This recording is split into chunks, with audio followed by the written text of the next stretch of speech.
I'm Michael Williams, your island chef. Welcome to my kitchen.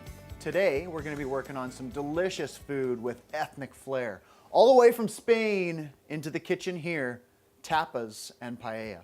We're gonna make a couple of tapas, some garlic white wine shrimp, and some croquettes, classic Spanish appetizer finger food. We're also gonna do a fantastic paella. Really beautiful presentation. You can really impress your friends. All of that's coming up on today's show.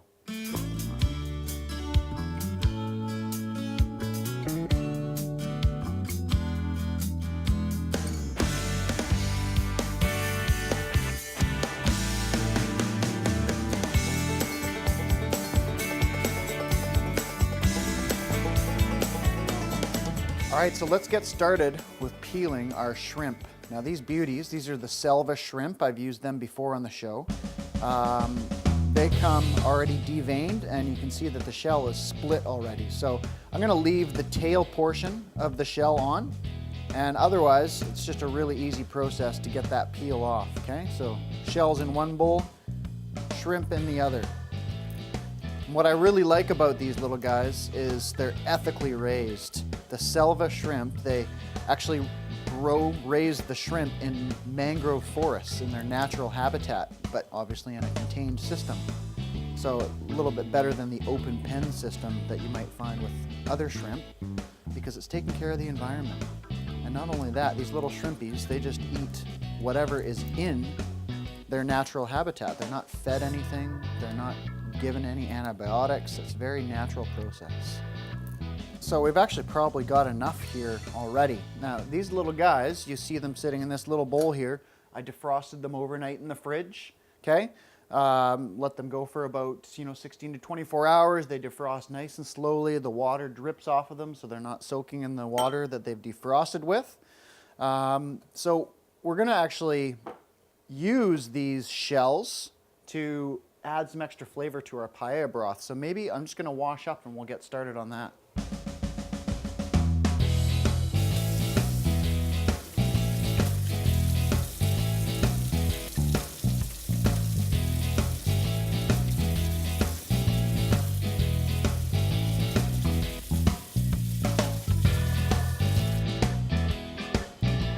So we've got some chicken broth here, but we want a nice robust broth for our paella.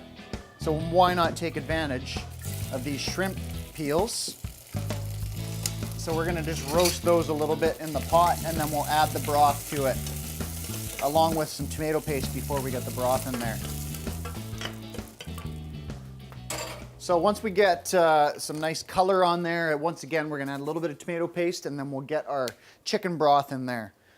Our prawns are ready for a little bit of flavor, so we're gonna chop up some garlic, and we're gonna season them with some chili flakes, salt, and pepper. And we've got some white wine on the counter, which we're gonna finish them off with once they're cooked. But first, we'll chop up our garlic here a little bit.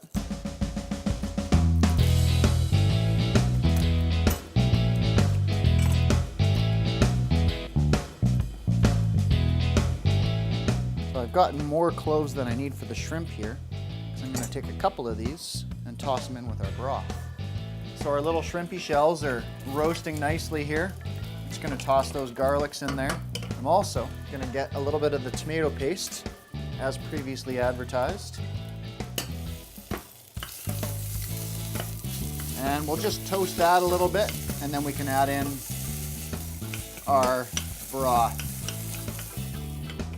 Okay, so depending on how hot your pot is, once you have some nice color on that tomato paste, it kind of changes just a little bit of a darker shade of red, you can go ahead and add in your broth.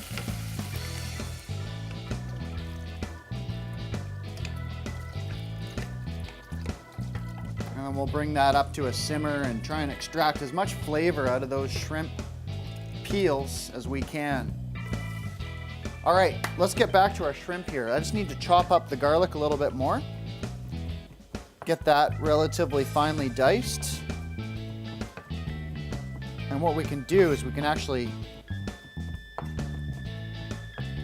add that to the pan just before we add our shrimp. That's That's looking pretty good there. Let's season our shrimp. Okay, so we're gonna keep our seasonings pretty simple here. I've got some Vancouver Island sea salt and some chili flakes. And that's really all we're gonna do. We're gonna keep it, you know, it doesn't need much. The shrimp are great by themselves. I'm gonna use my tongs and stir that up. We've got some garlic here, and then actually we'll use a little bit of parsley too. I've got a story about this parsley for you. This poor parsley got left behind, got forgotten in the grocery bag, left for dead for several days, and it was very wilted and soft. And I put it in this cup with some water and it magically came back to life. So let that be a lesson for you. Keep your herbs in water, treat them like flowers, and they'll last twice as long. And in fact, they'll come back to life once they seem to have died. More than enough parsley there. All right, so we're just gonna stir this around. That's good to go. Let's get our garlic into our pan and our shrimp will be ready to go in next. Now, our pan is very hot, which is absolutely necessary when we're cooking our shrimp. Okay, we're gonna get our garlic in there. Just give it a quick stir and then get our shrimp in right away. And we wanna stir that up, get the garlic spread around. Add a touch more oil. So it's going to be a really quick process here, about 30-40 seconds on each side. We really don't want to overcook our shrimp. Just like any other seafood, it doesn't like to be overcooked. It gets tough, rubbery, dry. We don't want to go there. So let's get these turned over. They're on their second side. And we're ready to add our wine.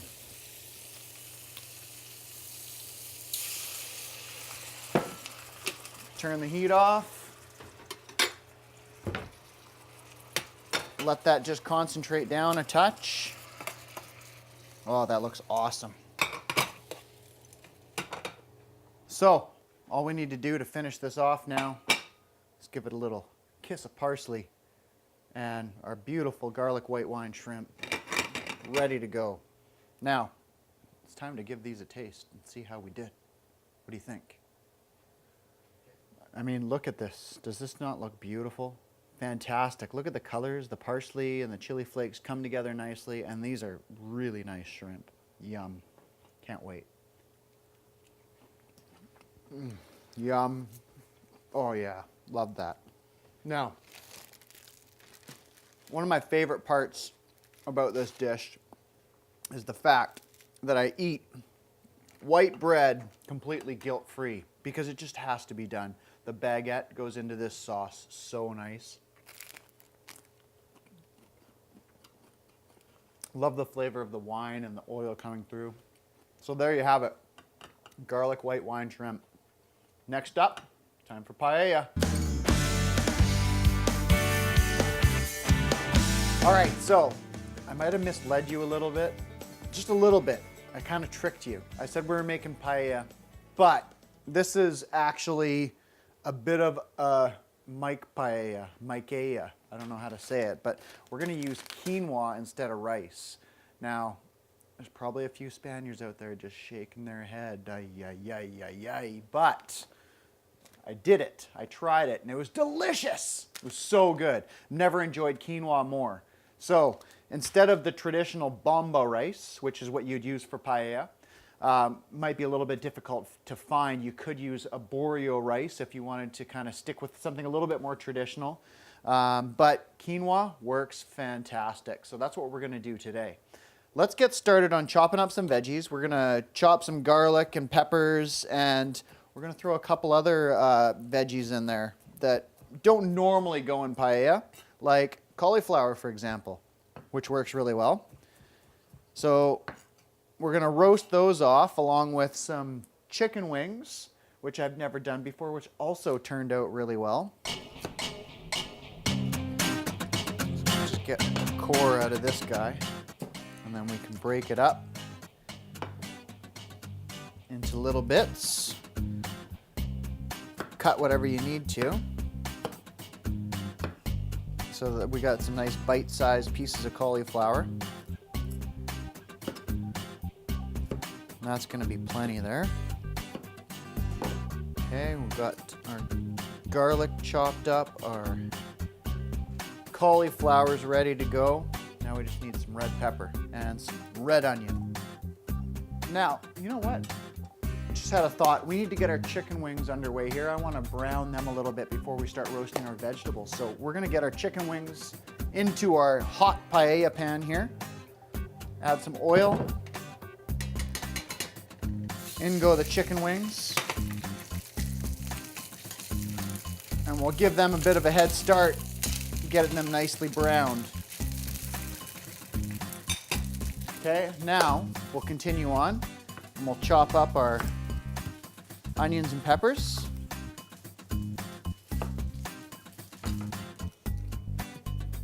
Okay, I think even a half will probably do the trick. So I'm just gonna roughly dice this. Nothing precise here, very rustic. Red pepper, same kind of idea. Get out our seeds and veins. Just roughly chop that up.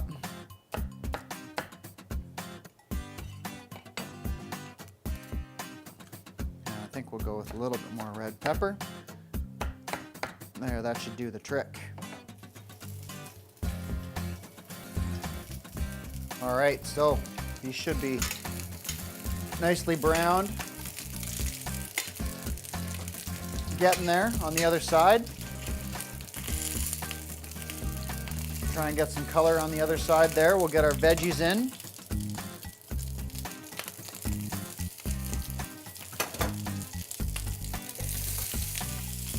Now this is a very veggie-loaded paella, which is not necessarily typical.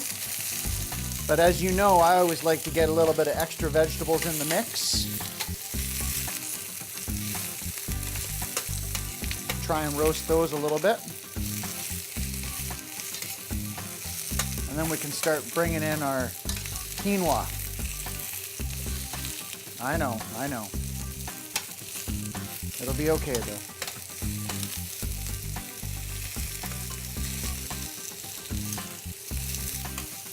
So once we get our quinoa in there and we start cooking away here, the cooking process is going to be kind of similar to risotto in that we've got our hot broth on the stove and we're going to be adding it in stages to the paella.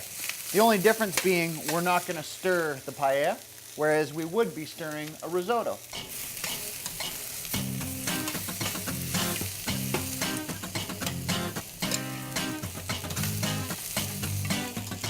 All right, so we've gotten some color on our veggies now. Soften them up. It's time to add our quinoa. And I'm just kind of eyeballing it here. I'm also going to add a little bit of tomato sauce. And then we'll start adding our broth. Our broth is actually concentrated down quite a bit, so I might add a little bit of water to this, just so we have enough.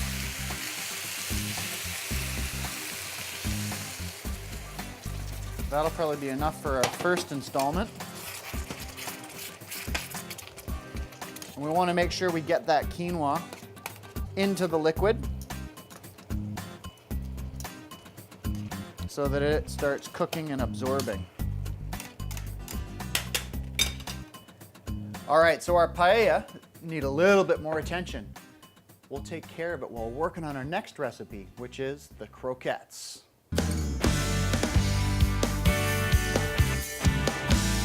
All right, so we're underway here. Our croqueta recipe is started. We've melted a quarter cup of butter, and I've got a quarter cup of flour, which I'm gonna add to it, and we're making a roux here. Okay, so we're gonna cook this roux and brown it a little bit before we start adding our milk. More on that shortly. In the meantime, we've got to get some broth into our paella. It's long overdue. So we're gonna get a little bit more broth going in our paella here. Another installment. And in fact, I forgot well, I didn't forget, but we're gonna now add, if I can open this container, the secret ingredient. What makes paella paella is this beautiful, ultra expensive saffron, which you might need to source out, but paella is not paella without saffron. It's one of the most expensive items in the world. There we go. Wonderful. All right, so let's take a look at this. Just wanting to get a nice little color on our roux here so that we can add our milk. And we're making what's called a bechamel, which is the base of our croquetas, our Spanish croquetas.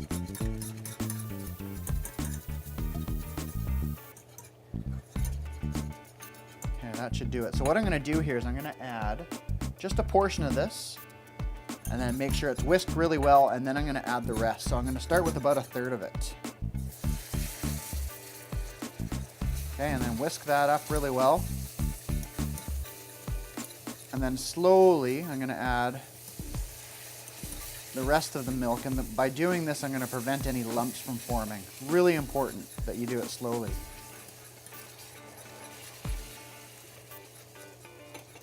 Okay, we should be good there now.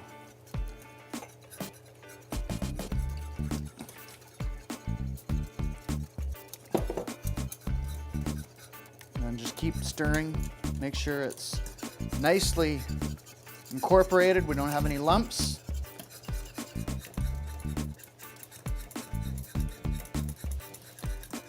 So at this stage of our croquetas, Spanish croquetas, we're in a little bit of a long, kind of drawn out process where we need to stir for about 10 to 15 minutes. Not constantly, but every 30 seconds or so. You need to get back in there and give it a stir.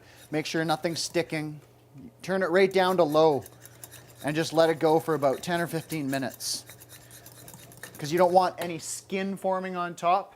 What that'll do is once you do finally stir it up, it's going to stir kind of, chunkies into our mix. We want to keep it nice and smooth. So we're just going to set this aside, pretend like that's done, and I've got some finished already. So after your 10 or 15 minutes is up, then what you do is you can take your mix and you can add some things to it, whether it's shredded chicken or some ham. In this one, I've got some beautiful smoked cheese, okay?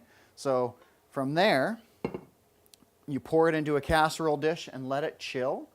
4 hours minimum, overnight maybe best. And that's what we've done here. And we're ready to bread this mixture, and then we'll be frying. So let's get into the breading. All right, let's give this another top up, the last of our broth here. And once that's relatively absorbed, it's going to be ready to go into the oven. So our quinoa should be coming along and starting to get pretty close to done. Still got a bit of a crunch to it, which is great because that's how I like it for this. And then we'll let that absorb up and we're going to finish it in the oven. All right, so let's get the breading process underway here. We've got our chilled croquette mix. I'm just going to take a scoop of this, roughly shape it, drop it into the flour. It's a very creamy mixture, okay? So these are going to be rustic.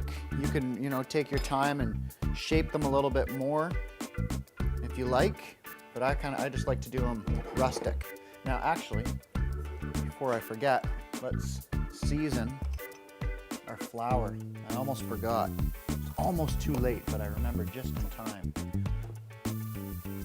So I just put in a little bit of salt and paprika in there. Okay, get them nice and coated. And then into the egg wash they go. That's just whisked eggs. Okay, and then into the breadcrumbs. Flour, egg, breadcrumb. Okay, and then we cover like so. Make sure we get a nice crust of breadcrumbs here. This just happens to be a little bit of leftover focaccia that I dried out and ground into breadcrumbs. Whatever you have will work, I'm sure.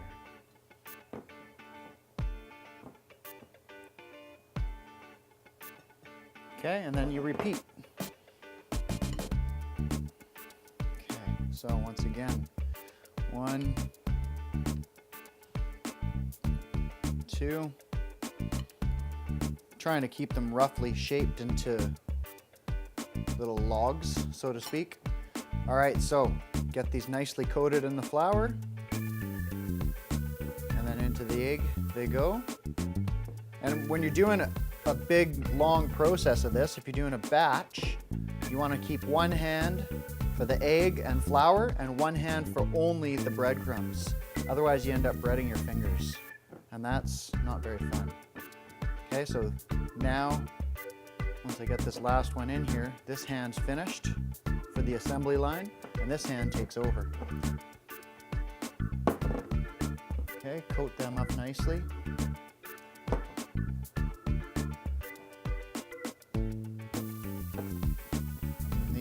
Ready to hit the fryer. Oh, that one's not quite.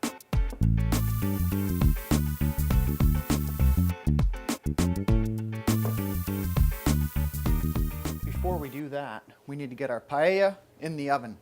Okay? Got a nice hot oven here, 400 degrees. We're gonna let our paella finish in there. And what happens when it does that is it gets nice crispy edges, finishes absorbing the liquid, turns out great.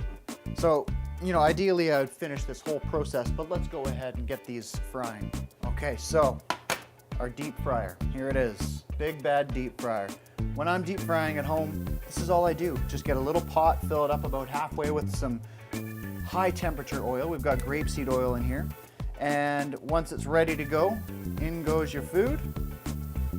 Careful, of course, because that is hot oil.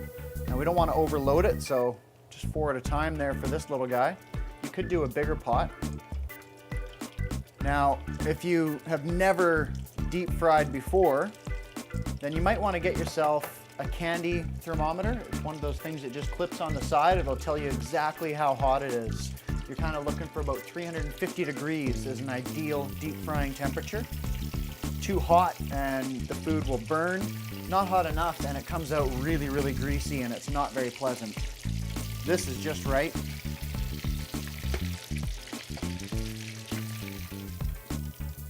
And there we have it. Beautiful little croquetas with some smoked cheese. I also put a little bit of fried onion and garlic in there. And these are looking absolutely delicious, ready to taste. So, just imagine the creamy goodness.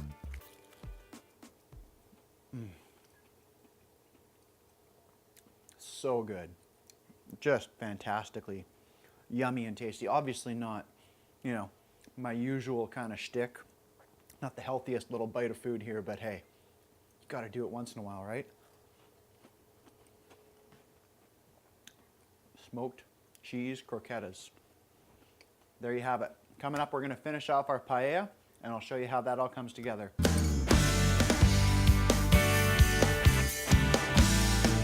All right, so here, folks, we have our finished paella. Check out the edges, how it's nicely crisped up. Nice little brown and crispiness there. Adds a nice contrast. It's nice and soft and delicate in the middle. Nice crunch on the outside.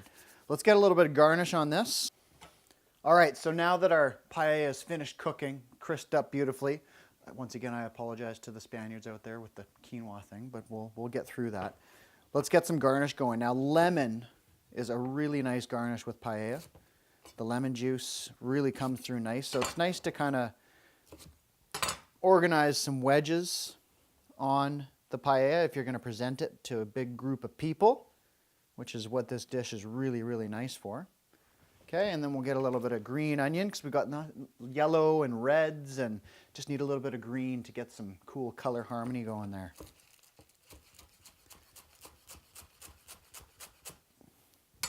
And that makes for one beautiful presentation. So beautiful, in fact, that I have to dig in right now and give it a try.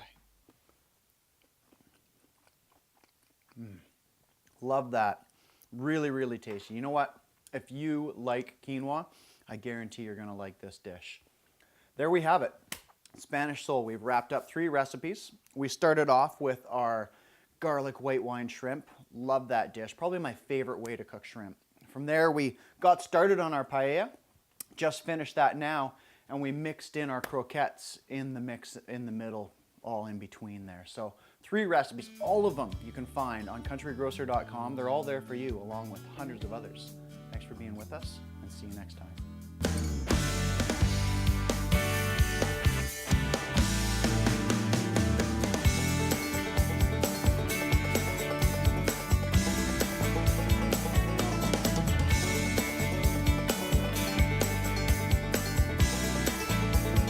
Country Grocer.